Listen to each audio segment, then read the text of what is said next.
Bismillahirrahmanirrahim. Assalamualaikum warahmatullahi wabarakatuh. Alhamdulillah wassalatu wassalamu ala Rasulillah wa ala alihi wa sahbihi wa man walah wa ba'du. Fa ya ibadallah usi nafsi wa iyyakum bitaqwallahi faqad fazal muttaqun fala tamutunna illa wa antum muslimun. Faqala ta'ala ya ayyuhalladzina amanu taqullaha haqqa tuqatih wa la tamutunna illa wa antum muslimun. Teman-teman sekalian, saudara-saudariku, alhamdulillah kembali kita diberikan nikmat oleh Allah Subhanahu wa taala. Yang paling besar adalah nikmat hidup sampai saat ini.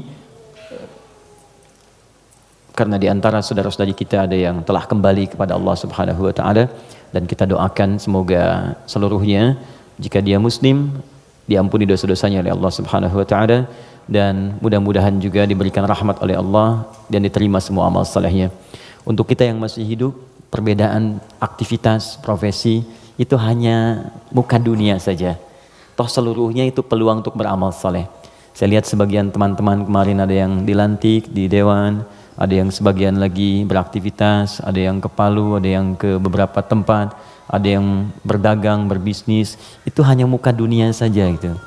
Ya, pada akhirnya itu adalah peluang untuk beramal saleh. Jadi dimanapun kita beraktivitas, maka tenunlah kebaikan di situ, karena mungkin Allah berikan amanah di situ kita bisa berbuat baik, dan di situ surga yang bisa kita raih. Maka jangan sampai ketika Allah titipkan kita sia-siakan peluang itu, karena tidak semua orang bisa mendapati itu semua. Saya turut mendoakan apapun yang kita kerjakan semoga diberkahi oleh Allah Subhanahu wa taala. Teman-teman sekalian, hari ini saya spesial ingin berikan kesempatan untuk diskusi kita. Kita tanya jawab hari ini supaya lebih luas dan ada jeda dulu dari apa yang kita bahas dari tema-tema yang lalu, sehingga barangkali temanya bisa lebih meluas untuk diskusi, dan persoalan-persoalan yang kita hadapi mungkin bisa lebih banyak di-share dan diberikan solusinya berdasarkan pandangan Al-Quran dan Sunnah Rasulullah SAW. Sebelum kita buka untuk diskusi ini, tadi dibacakan Al-Fatihah. Saya sedikit saja ingin share dari tinjauan ilmu Al-Qurannya. Al-Fatihah itu satu surat yang sangat istimewa di dalam Al-Quran. Semua punya keistimewaan surah Al-Quran tanpa kecuali. An-Nur itu surah cahaya. Jadi kalau teman-teman ingin dibimbing oleh Allah punya cahaya dalam hidup, ya cahaya dalam berperilaku, bagaimana Allah membimbing kita supaya pandangan kita dapat bimbingan dari Allah, pendengaran dapat bimbingan. Itu ada 10 bimbingan utama di surah An-Nur. Ada cahaya di alam kubur, itu surah Al-Mulk. Orang yang biasa senang baca surah Al-Mulk, nanti itu diberikan cahaya ketika dia masuk di alam kuburnya. Silakan kalau nggak percaya buktikan rajin Al-Mulk, nanti saat masuk ke alam kubur akan terasa gitu. Kemudian ada lagi yang saat di hari kiamat, surah Al-Baqarah dengan Ali Imran. Al-Baqarah Ali Imran itu spesial, dia bisa jadi pelindung saat ketegangan hisab. Ada yang suasana tegang, orang udah nggak peduli, yang penting pengen dihisab aja. Ya, nanti ada 7 golongan santai aja, tapi di tenda besar. Santai. Ya, sab'atun yadhilluhumullahu fi dhillin yauma la dhilla illa dhilluh. Ada 7 golongan yang saat di hari kiamat tenang aja mendapat naungan Allah, saat semua umumnya orang gelisah. 7 golongan ini ada al-imamul adil, imam yang adil. Ada kemudian yang paling indah itu rajulun, seorang laki-laki, atau syambun qalbuhu muta'alliqan bil masajid. Ada orang yang lekat dengan rumah Allah. Jadi pengennya tuh ke masjid, pengen baca Quran di masjid, pengen itikaf. Ada syabani yatahabbani fillah, 2 orang yang bersahabat karena Allah. Cari sahabat-sahabat yang dekat tuh bisa saling mengingatkan, itu bersahabat sampai ke surga nantinya. Ada hadisnya. Ya, misalnya yang perempuan akhwat dengan akhwat, yang laki-laki ngingetin, yuk bangun tahajud yuk, gitu kan? Yuk baca Al-Quran, ayo kita ke majlis ilmu. Terus kalau ada berbuat yang kurang diingatkan, itu nanti di akhirat disatukan bahkan sebelum dihisab. Santai. Nah, tapi itu tendanya besar. Keluar dari tenda itu mustahil. Tapi ada 1 golongan yang bisa jalan-jalan saat hisab. Keluar dari tenda itu jalan aja. Dialah pecinta Al-Baqarah dan Ali Imran.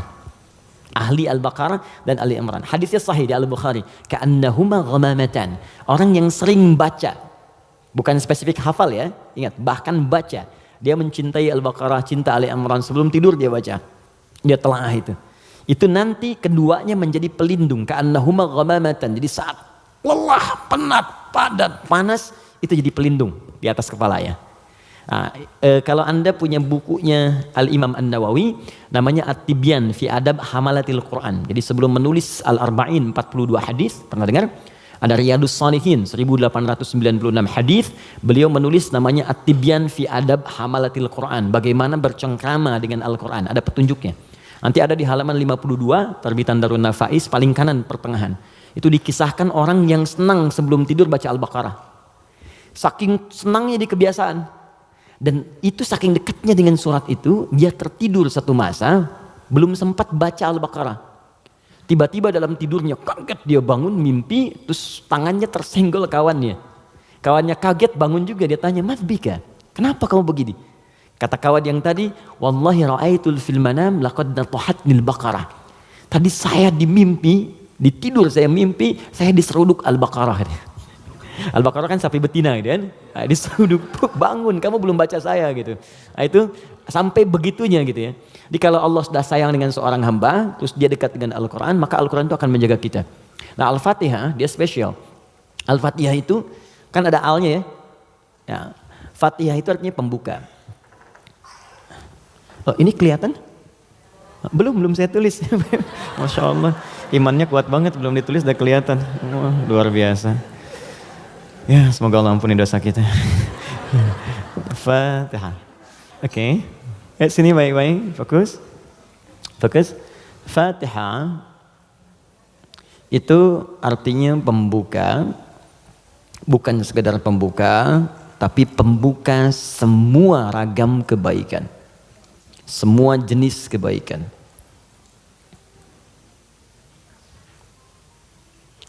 Nah, sebelum ada kalimat Fatihah ini masuk alif lam. Kalau kita belajar gramatikal bahasa Arab di ilmu nahwu khususnya, ya ilmu nahwu. Jadi ada 4 turunan bahasa Arab itu. Jadi ada nahwu, ada sharaf, kemudian sharaf 12 turunannya, ada balaghah 3 turunannya. Ada ma'ani, bayan, badi'. Ma'ani itu untuk memilih kata sehingga diksinya tepat untuk diungkapkan. Kayak kita mau bicara ke orang dewasa dengan anak kecil, anak muda beda kan? Bahasa milenial dengan bahasa yang senior lain ya. Nah, itu ma'ani. Bayan cara mengungkapkannya supaya jelas. Badi untuk memperindah kalimat supaya nyaman diterima. Jadi kalau kita mengajar seperti orang tidak tergurui, memerintahkan tidak tersinggung untuk kemudian diarahkan. Itu badi ya namanya. Sama kayak Anda memuji, saling puji ya. Kamu cantik deh, itu biasa. Tapi kalau kita katakan rembulan pun kalah oleh pesonamu saat ini, itu badi namanya. Silakan bikin status. Arud. Yang terakhir arud. Arud itu sebetulnya ilmu untuk bikin puisi di Arab. Ada 16 rumusnya. 16. Jadi disebut bahar namanya. Ada tawil, tawilun lahudun al-buhuri fadailu fa'ulun mafa'ilun fa'ulun mafa'ilu. Ada rajaz. Ya mustaf'ilun mustaf'ilun mustaf'ilun mustaf'ilun mustaf'ilun mustaf'ilun. Sautus safiril bulbuli hayyaja qalbi thamili al-ma'u wa zahrum ma'a zahri lahdil muqali fa anta yasali dari wa sayyidi wa maulali fa kam tayyibuli wa zaidun uqayqali qataftuhu min wadatin fi hadhar rajuli fa qala la la la faqad ghada muharwili wal walad wali ya wailali fa qultu la tuwalwili fa bayyinu lu'lu ali qalat lahu hina kadza in radidul muqali kahatan ka khailali tabtabitam tabtabuli. Coba diulang. Itu orang Arab. Cuma nanti belakangan itu bisa jadi rumus untuk bisa membedakan cara baca Quran dengan cara bacaan di luar Quran. Bisa. Di puisi itu kan puisi Arab ada qasidah namanya. Ya qasidah itu asalnya bukan yang pakai rebana, bukan. Ya qasidah itu kalau puisi ada 7 bait disebut qasidah. Misal, rumusnya madid, mufa'alatun fa'ilatun tala'al badru 'alaina min thaniyatil wada', itu asalnya qasidah. Dari bait puisi rumusnya madid. Ya, tapi orang jahiliyah dulu pun saat masuk Islam itu nggak pernah baca Quran dengan langgam-langgam ini. Ya pernah ada riwayat sampai Nabi misalnya imam baca Quran dengan madid. Ya, tala'al badru 'alaina wadduha wal laili idza saja. Kan enggak kan? Jadi sejahiliyah-jahiliyah mereka pun itu nggak pernah digunakan langgam ini untuk baca Al-Quran karena memang beda. Jadi kaidah makanya nggak bisa musik misalnya sekarang lagunya dipakai untuk baca Quran, itu nggak bisa. Karena beda ininya, frekuensinya lain. Gak ada kan imam baca sekarang, iyyaka na'budu wa iyyaka nasta'in, gak ada kan? Ya, bisa sih bisa, cuman enggak gitu ya. Kan gak enak kedengarannya. Itu ilmunya arud namanya. Dan ini ilmu bisa digunakan untuk mengukur pahala yang diberikan oleh Allah. Nanti lain waktu kita bahas. Nah, di ilmu nahwu ada al. Al ini punya dua arti secara umum. Satu disebut ta'rif, ma'rifat. Ma'rifat. Ma'rifat. Yaitu huruf yang ketika melekat pada kalimat menunjukkan sesuatu yang khusus, spesifik. Kalau di bahasa Inggris, the mungkin ya, artikel the. Car, mobil, umum. The car, yang ini nih, bukan yang lain. Pen, umum. The pen, yang ini, bukan yang lain. Nah itu dalam bahasa Arab al namanya. Jadi kalau ada al, yang dimaksud yang ini, khusus, spesifik, bukan yang lain. Al pertama yang melekat pada Al-Fatihah, berfungsi ma'rifah, menunjukkan sesuatu yang khusus. Surah ini adalah surah pembuka yang sangat khusus. Karena dia disusun khusus untuk membuka surah-surah dalam Al-Quran. Jelas? Semua ayat Quran itu baik. Dan pembuka kebaikan di ayat-ayat Quran disebut dengan Al-Fatihah. Jadi kalau Anda belajar Al-Fatihah dengan baik, maka Anda akan temukan bahwa surah ini khusus ditempatkan membuka untuk semua untayan ayat-ayat Al-Quran. Yang kedua, Al di sini kenapa disebut Al-Fatihah? Karena surah ini khusus ditempatkan untuk membuka bacaan dalam sholat. Jadi ketika kita mulai takbir, Allahu Akbar, rukun bacaan pertama dalam sholat itu Al-Fatihah. Jadi kalau bapak, ibu, teman-teman, ikhwan, akhwat tidak baca iftitah, itu sholatnya masih sah. Karena sunnah hukumnya. Tapi kalau Anda sengaja nggak baca Al-Fatihah, maka Anda mengulang sholat, batal hukumnya. Jelas? Nah, yang dahsyat yang mau saya sampaikan, ini rahasianya. Awas, saya fokus ya, ini rahasia dan diantara kita saja. Oke. Disebut alnya yang kedua dengan istighraq namanya, istighraq. Ya, jangan hafalkan istilahnya, yang penting paham maksudnya. Istighraq itu al yang menunjuk makna yang komprehensif, holistik. Sesuatu yang menyeluruh. Semua menyeluruh sifatnya, tanpa kecuali. Al. Contoh begini. Alhamdulillahi Rabbil Alamin. Al di situ mencakup semua maknanya, komprehensif, seluruhnya tanpa kecuali. Makanya ketika hamdun artinya pujian, alnya diartikan segala. Lihat terjemahan, segala puji hanya milik Allah. Alnya semua, jadi semua jenis pujian kembali ke Allah. Nah konsekuensi fikihnya, kalau kita katakan semua pujian hanya milik Allah, berarti jangan mengambil bagian dari pujian itu, sehingga berkuranglah sifat pujian kita kepada Allah. Contoh, Anda punya anak nih, dilatih baca Quran, bagus sampai hafal 30 juz. Tiba-tiba teman berkata, oh Masya Allah ukhti, akhi, anaknya pintar sekali, bagus hafal Quran. Anda katakan, Alhamdulillah, semua karena Allah. Cukup. Jangan tambahkan lagi. Kalau Anda tambah, berkurang pujian itu. Ya, saya juga berdoa sih, malam-malam saya doakan, terus saya latih juga, kirimkan pada guru yang baik, itu jadi wasilah, nah, itu berkurang. Jelas ya? Anda sakit, kemudian ke rumah sakit, terus kaki sudah mulai agak baik, teman-teman nengok, gimana kondisinya bro? Ya kawan, bagaimana kondisinya? Alhamdulillah, sudah baik. Nah kalau sudah Alhamdulillah jangan ditambah. Ya walaupun sedikit, ya walaupun meskipun barangkali itu hilang semua. Karena ada al. Nah sekarang, masukkan ke sini. Tadi teman kita baca Al-Fatihah, fungsi yang kedua, dia nih. Istighraq menunjuk pada makna semua tanpa kecuali. Kalau digabungkan dengan makna ini rahasianya. Pembuka jenis kebaikan. Masuk al di sini. Maka surah Al-Fatihah, seluruh ayatnya, kalau dipelajari dengan benar dan diamalkan, dia akan membuka semua jenis kebaikan yang diharapkan dalam hidup. Orang ingin sukses, pelajari Al-Fatihah, maka akan dibuka kesuksesan. Ada yang sakit, ingin mendapat kesembuhan cepat, pelajari Al-Fatihah. Di situ ada rahasia bagaimana mendapatkan kesembuhan cepat dari Allah. Orang ingin rezeki, ingin ilmu, pelajari Al-Fatihah. Maka di situ ada nilai-nilai kebaikan yang cepat dibuka. Makanya satu-satunya surah dalam Al-Quran yang banyak namanya sesuai dengan objek kebaikannya hanya Al-Fatihah. Dia disebut Asy-Syifa karena di dalamnya ada kandungan untuk mempercepat datangnya kesembuhan dari Allah. Ada kepala suku di Arab dulu tersengat kalajengking Arab. Racun masuk ke dalam sampai sekarat. Secara medis nggak bisa, semua angkat tangan. Datang rombongan sahabat, yang tadinya mampir ditolak, kemudian dikejar. Ada nggak yang bisa menyembuhkan di antara kalian? Satu orang mengangkat tangan. Kata orang ini, insya Allah, bukan saya akan sembuhkan kalau Allah berkehendak. Dibawa orang ini kemudian menghadap pada kepala suku tadi, dilihat kondisinya, dibacakan Al-Fatihah, hanya sekali baca, tidak diulang, tanpa wasilah apapun, begitu dibacakan, selesai baca, sembuh orangnya. Nah, ini pembuka semua jenis, makanya dalam setiap keadaan seringkali dibaca Al-Fatihah, Fatihah, Al-Fatihah. Tapi persoalannya, kok orang dulu bisa sekali baca sembuh, orang sekarang ratusan ribuan kali nggak sembuh-sembuh gitu. Persoalannya apa? Nah, rahasia Al-Fatihah ada di ayat kelimanya. Ini yang mau saya sampaikan, ini hadis qudsi di sini. Ya. Ayat kelima, yuk kalau kita hitung dari Bismillah, Bismillahirrahmanirrahim, Alhamdulillahirabbil alamin, Arrahmanirrahim, Maliki yaumiddin. Kelima, Iyyaka na'budu wa iyyaka nasta'in. Saya bacakan hadis qudsinya, ini yang mengiringi ayat ini saat diturunkan. An Abi Hurairah radhiyallahu taala anhu qala, dari riwayat sahabat Abu Hurairah, semoga Allah meridhai kepadanya, qala Rasulullah SAW, saya mendengar Rasulullah SAW berkata, qala Allah azza wa jalla, kata Nabi, saya mendengar Allah menyampaikan di hadis qudsi, qasamtu shalah baini wa baina abdi, saya bagi salat kepada dua bagian antara aku dengan hambaku, wali abdi ma sa'al, dan kalau hambaku benar menunaikan tugasnya, maka aku akan kabulkan apapun yang ia minta pada saat itu. Nah, ketika menyebut kalimat salat, ternyata yang disebut Al-Fatihah.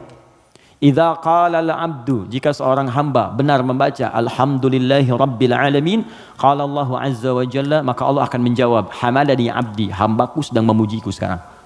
Idza qala al-'abdu ar-rahmanir rahim, jika seorang hamba berkata ar-rahmanir rahim, qala Allahu azza wa jalla, Allah menjawab, asna alayya 'abdi, hambaku sedang menyanjungku sekarang. Idza qala al-'abdu maliki yaumiddin, jika hamba membaca maliki yaumiddin, qala Allahu azza wa jalla majjadani 'abdi, maka Allah langsung menjawab, hambaku sedang mengagungkanku sekarang. Gini, maksud kalimat ini di pembuka yang 4 ini, kata para ahli hadis, salah satunya ingin memberikan gambaran kepada kita bahwa setiap beraktivitas rasakan kita dipersaksikan oleh Allah. Itu poinnya. Saya ulang ya. Kalau Anda ingin mendapatkan janji dari kemuliaan Al-Fatihah ini, maka rumus yang pertama, kata para pakar hadis, rasakan setiap kali kita berinteraksi, sekalipun hanya berkata itu, rasakan Allah mengawasi kita. Itu yang disebut ihsan namanya. Apa namanya? Ihsan. Itu ada di hadis Muslim, nomor hadis yang ke-8, paling kiri sebelah atas. Hadis Muslim.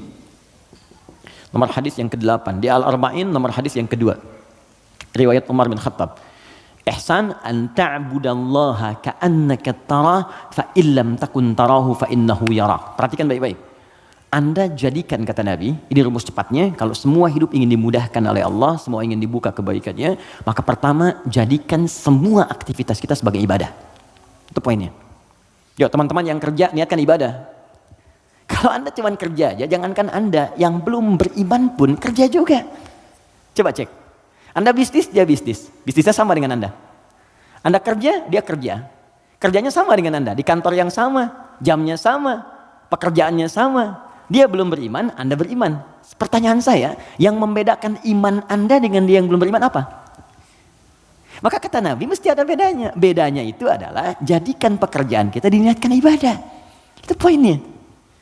Makanya setiap pekerjaan kita itu pasti melekat doa di dalamnya. Untuk menjadikan pekerjaan jadi ibadah. Silahkan cek. Cuma dalam Islam ya, dan kita hormati yang lain. Oke, jangan mencela, jangan apapun, kita hormati, tapi kita yakini untuk menunjukkan Islam itu agama yang benar. Cuma dalam Islam yang seluruh aktivitasnya bersanding dengan doa. Dari bangun tidur sampai tidur lagi. Coba lihat. Bangun tidur kita ada doanya nggak? Ada. Cek. Yang lain tidak. Bangun tidur kita ada doa. Makan ada doanya? Ada. Minum? Ada. Berpakaian? Ada. Bahkan maaf ya, urusan ke toilet pun ada doanya. Bahkan kakinya diatur. Masuk toilet kaki kiri, keluar kanan. Beda dengan ke masjid. Masuk masjid kaki kanan, keluar kiri. Doa masuk keluar beda. Tuh, bekerja ada doanya.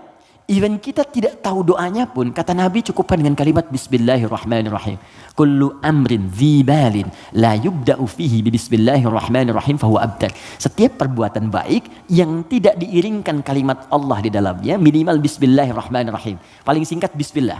Minum Bismillah, makan Bismillah, ya bekerja Bismillah. Itu kalau kita nggak ungkapkan itu mohon maaf, nilai ibadahnya hilang. Ya. Nah, apa manfaat menjadikan aktivitas kita ibadah? Di antara manfaatnya, kalau kita menjadikan itu ibadah dan kita merasa disertai, diawasi oleh Allah, maka mustahil Anda akan mengerjakan yang buruk dalam hidup. Mustahil. Ini ada minuman ditawarkan pada Anda. Dan Anda merasa saat akan minum ini, Allah mengawasi kita. Maka mustahil Anda akan menyentuh minuman yang tidak disukai oleh Allah. Mustahil. Demi Allah saya katakan. Nggak akan pernah Anda minum minuman yang dilarang, bahkan mengucapkan kalimat bismillah. Udah minum aja dulu whiskinya pakai bismillah biar dosanya kurang dikit. Nggak bisa. Mustahil. Nggak akan Anda sentuh. Pekerjaan juga begitu. Ya, kaki, tangan, teman-teman yang tugas di dewan nggak akan nyusun anggaran macam-macam. Kenapa? Karena merasa Allah lihat. Nggak mungkin Anda tanda tangan sesuatu sementara Anda merasa disaksikan Allah dan Anda tanda tangan pada yang buruk, mustahil. Oh, tapi kan fee-nya besar nih proyeknya. Allah menyaksikan kita. Atau saya istikharah dulu deh biar benar. Jelas ya?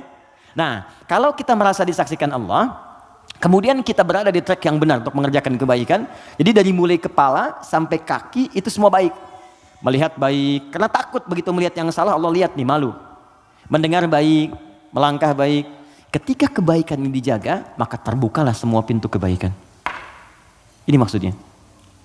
Maka ketika Anda jadikan ibadah, maka perhatikan kalimatnya. Idza qala al-'abdu, ketika hamba sampai pada kalimat iyyaka na'budu. Ya Allah, kepadamu saja, untukmu saja. Perhatikan cara menerjemahkannya. Kami beribadah. Maksudnya kami jadikan semua aktivitas kami sebagai ibadah hanya kepadamu saja.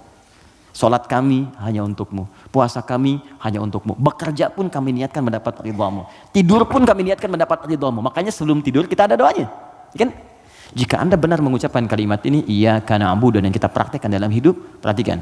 Wa iyyaka nasta'in. Ya Allah, saya seorang hamba yang pasti punya persoalan dan butuh pertolonganmu. Kalaupun saya punya masalah, pasti saya hanya akan minta kepadamu. Lihat jawabannya.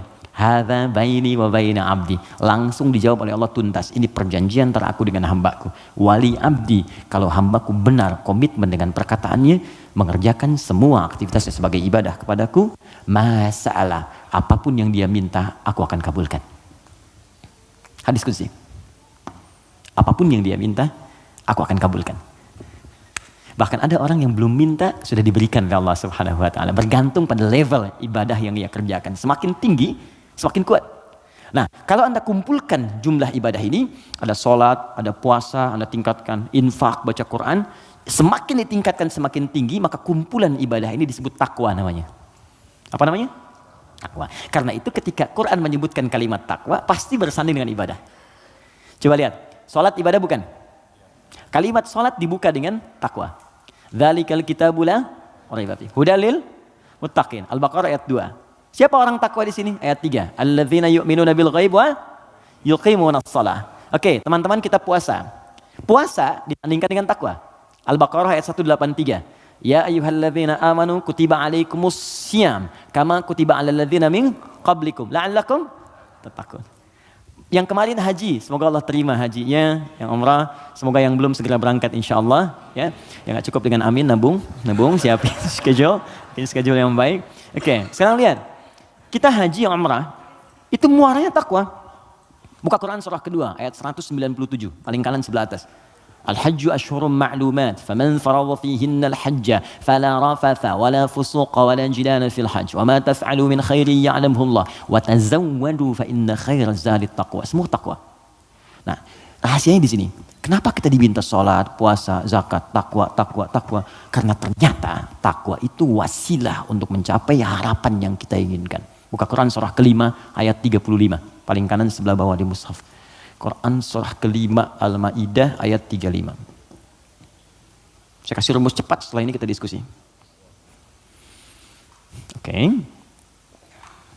Ya ayyuhalladzina amanu, hai orang-orang yang telah menyatakan dirinya beriman kepada Allah, ittaqullaha, tingkatkan takwamu kepada Allah. Tadi bentuknya ibadah. Jadi kalau sholat tingkatkan. Maksud ditingkatkan di sini dari yang fardu ke sunnah, gitu kan? Dia bukan menambah bilangan yang fardu. Oh, berarti besok aku subuh dari 2 jadi 4 gitu ya Ustaz. Ya, saya tambah dengan yang sunnah. Yo, yang belum duha, yang belum tahajud, tambah, naik ke atas. Ya, puasa tambah yang dari Senin tambah Kamis. Okay? Kamis, Senin, Kamis puasa Ayyamul Bid 3 hari di pertengahan bulan. Tambah lagi misalnya daun kalau kita mampu sesuai dengan kemampuan. Naik untuk apa? Teruskan ayatnya. Wabtaghu ilaihil wasilah. Takwa itu gunakan sebagai wasilah untuk meminta kepada Allah apa yang kau harapkan. Teman-teman mau minta apa? Sukses di karir? Nyaman di rumah tangga? Anak-anak sehat? Pintar? Hafal Quran? Kalau Anda punya permohonan tertentu kata Allah, maka sebelum memohon, cari dulu wasilah takwa. Beramal dulu. Dan niatkan amalan itu untuk mewujudkan apa yang ingin Anda mohonkan tadi. Itu rumus. Makanya banyak orang yang mengerjakan ibadah itu diisi dengan doa permohonan. Puncaknya sholat. Makanya sholat disebut sholat karena banyak doa di dalamnya. Coba lihat, waktu kita diminta sholat. Mu'adzan itu pengumumannya, kan itu membuat kalimat bukan cuma sholat. Saya tanya sebentar, yang pengen sukses boleh angkat tangan siapa? Oke. Ya, it's happening. Oke, yang pengen bahagia? Baik. Yang pengen sukses tapi nggak bahagia? Pilih mana? Sukses tapi nggak bahagia atau bahagia nggak sukses? Tidak ada pilihan ketiga dan nggak usah milih. Ini saya satu dulu. Oke, kalau Anda ingin keduanya, sukses dan bahagia, namanya falah di bahasa Arab. Apa namanya? Falahun. Kalau Anda genggam itu, digenggam, dan nggak mau Anda lepas, maka disebut aflah namanya. Aflah. Oke, sekarang lihat sini. Teman-teman masih ingat setiap hari kita sholat kan? Sebelum kita sholat ada tanda waktu sholat telah tiba. Apa tandanya? Adzan. Yuk kita lihat suara adzan. Begitu Allahu Akbar sampai ke kalimat hayya 'alas shalah. Ayo sholat. Terus Anda bertanya, kenapa saya sholat ya Allah? Kata Allah, saya nggak butuh sholatmu. Kamu nggak sholat pun tidak akan menurunkan statusnya sebagai Tuhan. Cuman kamu butuh dengan sholat itu wasilah untuk minta kepadaku. Kamu sholat hayya 'alas shalah karena kamu ingin dapat falah. Maka dalam suara adzan setelah hayya 'alas shalah apa kalimatnya? Hayya 'alal falah. Kalau sudah digenggam itu aflah namanya. Kata Allah, orang beriman pasti menggenggam kesuksesan. Itu pasti. Jadi kalau orang beriman sukses itu nggak aneh. Yang aneh itu beriman tapi nggak sukses. Aneh itu. Pasti ada yang kurang menerapkan nilai keimanannya. Makanya Allah turunkan surat orang beriman yang sukses itu. Quran surah ke-23. Al-Mu'minun. Perhatikan pembuka ayatnya. Qad aflahal mu'minun. Aflah. Kata Allah, orang beriman itu semuanya tanpa kecuali pasti akan menggenggam kesuksesan dan kebahagiaan dalam hidupnya. Walaupun definisi sukses itu bisa beda-beda. Bagi si fulan ketika aku mencapai posisi ini, bagi yang lain di sini pun aku sudah sukses. Ya, bahagia juga bisa lain-lain. Ya, orang berkata minum kopi udah bahagia, minum teh bahagia, bahagia itu begini, bahagia itu seperti ini. Tapi Quran tuh memberikan yang pasti gitu. Karena semua manusia itu relatif. Kata Allah, kalau engkau ingin menggenggam kebahagiaan itu, maka ini amalannya. Alladzina hum fi salatihim khashi'un, salat. Alladzina hum lizakati fa'ilun, zakat. Karena itu ketika teman-teman saya, Anda, kita semua diminta ibadah, maka cara berpikirnya jangan jadikan beban. Kalau jadi beban capek Anda. Suruh tahajud, capek ya, malas. Tapi kalau cara berpikirnya adalah mendapatkan apa yang kita harapkan, nih Allah janjikan, dikabulkan doa, dikasih kemudahan. Kalau cara berpikirnya ke situ, maka kita akan semangat bahkan menunggu ibadah itu tiba waktunya. Jelas? Nah, maka kalau teman-teman setiap kajian dengan ustadz manapun, siapapun, tadi ada yang bacakan Al-Fatihah seperti tadi, maka ingat-ingat, barangkali bukan Al-Fatihah yang dibacakan. Barangkali ada pengingat dari Allah, hey, dari sekian bacaan itu engkau bacakan 17 kali dalam sehari seumur hidup, maka berapa yang sudah engkau praktekkan? Apakah engkau merasa aku mengawasimu saat beraktivitas? Ataupun engkau merasa bahwa setiap ibadah itu bukan beban, tapi untuk mengabulkan apa yang engkau harapkan?